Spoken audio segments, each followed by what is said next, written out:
जय जय शङ्कर हर हर शङ्कर जय जय शङ्कर हर हर शङ्कर जय जय शङ्कर हर हर शङ्कर जय जय शङ्कर.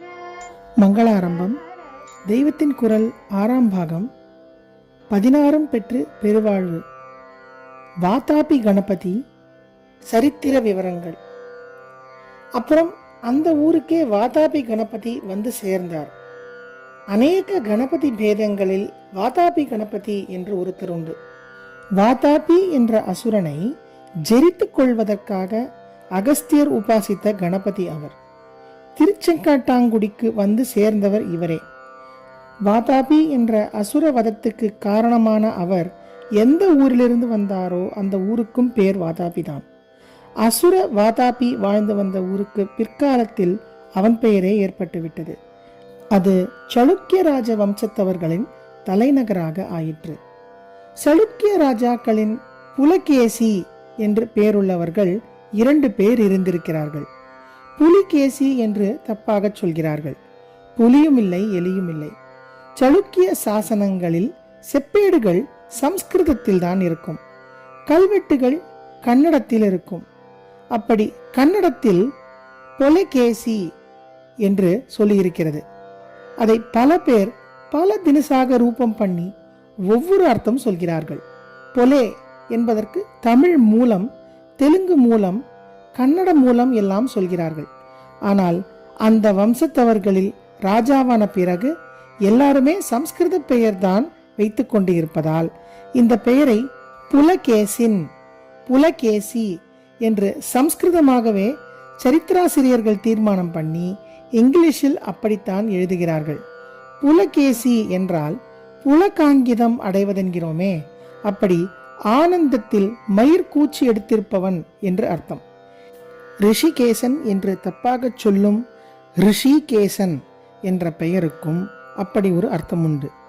ஹிருஷிகம் என்றால் இந்திரியங்கள், அவற்றை அடக்கியாளும் ஈசன் ஹிருஷிகேசன் என்று ஆச்சாரியால் விஷ்ணு சஹஸ்ரநாம பாஷ்யத்தில் ஒரு அர்த்தம் சொன்னாலும், சூரிய சந்திர ரூபங்களில் பகவான் உள்ள போது அவற்றின் கேசம் என்ற ரஷ்மி கதிர்களால் உலகத்தை மகிழ்விப்பதாலும் இப்படி பெயர் என்று இன்னொரு அர்த்தமும் கொடுத்திருக்கிறார். ஹிருஷ் என்கிற தாது மயிர்கூச்செடுக்கும் அளவுக்கு மகிழ்ச்சி உண்டாக்குவதை குறிக்கும். வீர தீர சாகசங்களை ஒரு ராஜா தானும் மயிர்கூச்செறிந்து செய்வான். அதை பார்க்கிற கேட்கிறவர்களும் மயிர்கூச்செறியும்படி பண்ணுவான். அப்படி புலகமடைய செய்கிறவனே புலகேசி. புலம் என்றாலே புலகம்தான். புலகமுற்ற கேசம் உடையவன் புலகேசி. புலக பிளஸ் ஈச, புலகமடைந்தவனும் ராஜாவாக இருக்கிறவனும் என்றும் பிரித்து சொல்லலாம். எனக்கு ஒன்று தோன்றுகிறது. நாம் பார்க்க போகும் கதையிலே வரும் 2வது புலகேசிக்கு போட்டியாயிருந்த 2 பெரிய ராஜாக்களில் ஒருத்தன் மகேந்திரவர்ம பல்லவன். அவனை விட பெரிய போட்டி வட தேசத்தில் பெரிய சாம்ராஜ்யாதிபதியாயிருந்த ஹர்ஷவர்தனன். ஹர்ஷ என்ற பேரும் ஹிருஷ் தாதுவில் உண்டானதுதான். அதாவது ஹர்ஷ என்பதற்கும் ஆனந்தத்தில் மயிர்கூச்செடுத்திருப்பவன் என்பதுதான் அர்த்தம். அந்த ஹர்ஷனையே புறமுதுகு காட்டும்படி பண்ணியவன் புலகேசி. அதனாலேயே அந்த பேரின் அர்த்தத்தையே கொண்ட புலகேசி பெயரை தானும் வைத்துக் கொண்டிருப்பான் போலிருக்கிறது. ராஜாவாவதற்கு முந்தி அவனுக்கு பேர் எரையம்மா என்பது. அது கன்னட பெயர்.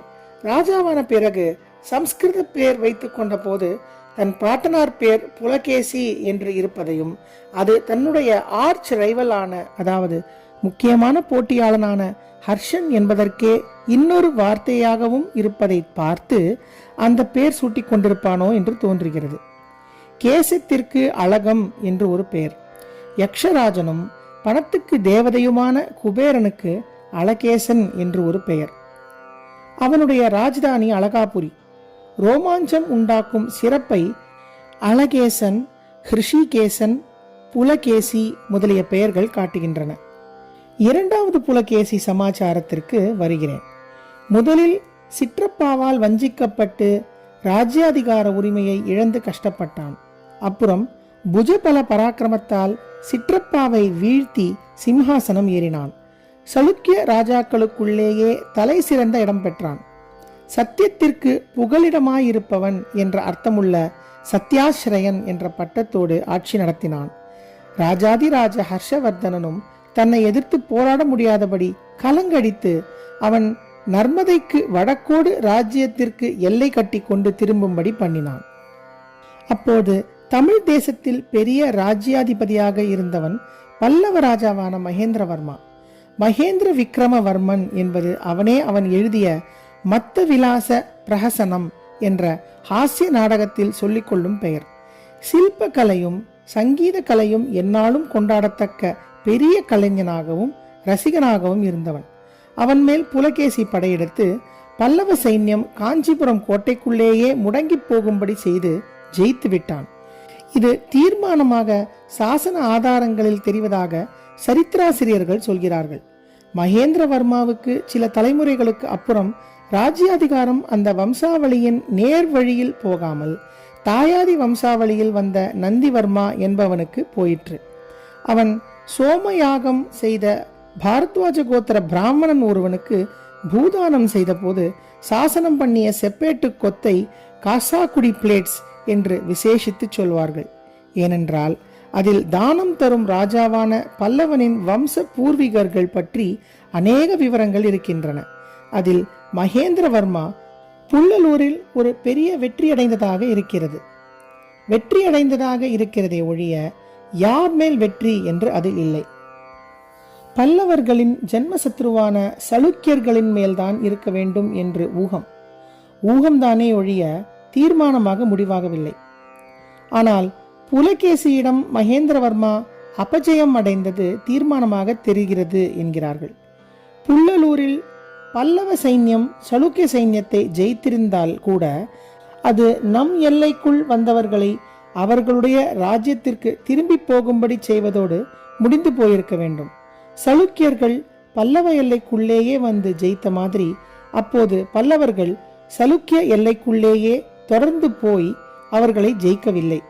அந்நிய ராஜா ஒருத்தனை அவன் ஊருக்குள்ளேயே போய் வெற்றி கொள்வதற்குத்தான் பெருமை அதிகம்.